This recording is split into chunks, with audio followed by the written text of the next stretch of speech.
কি ছিল ঈদের দিন কোনো প্ল্যান ছাড়া ঈদটা অনেকটা ভালো কেটেছে। চলো তোমাদের সঙ্গে শেয়ার করা যায়। অনেক কাজ থাকে তো সব কিছু গুছিয়ে তারপরে আমি বসে গেছিলাম গোসল করে এরকম অনেকগুলো মেকআপ নিয়ে মেকআপ করতে। কারণটা কি জানো? কারণটা হচ্ছে একটা ট্রান্সলেশন ভিডিও বানাবো বলে একটু হেভি মেকআপ করছিলাম। মেকআপ করতে আমার অতটাও ভালো লাগে না, তবে মেকআপটা আমার মুডের উপর ডিপেন্ড করে। আমার অনেকটা লেট হচ্ছিল বলে আমি বসে বসে নাটক করছিলাম বলে তারপর এখানে আমি বসে বসে সালামি পেয়ে যাচ্ছি। আর এদিকে আমার কাকারা বলছে তোর কি এতটা আটা ময়দা মাখতে হয়? এসে ভাইয়ের সঙ্গে দেখা গেল, ক্যামেরাটা অন করার সঙ্গে সঙ্গে ভাই স্টাইল শুরু।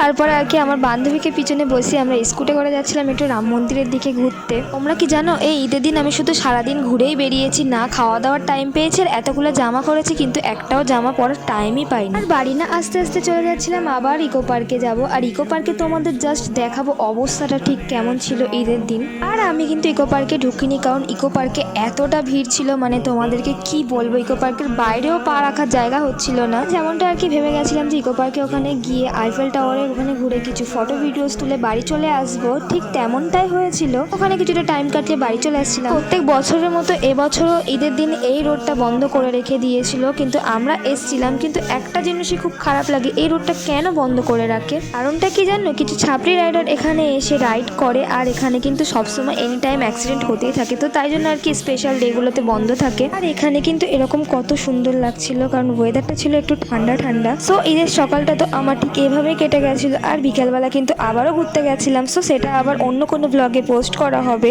আজকের মতো এতটাই। আর তোমাদের ঈদ কেমন কেটেছে কমেন্টে জানাতে ভুলো না। আল্লাহ হাফিজ, বাই।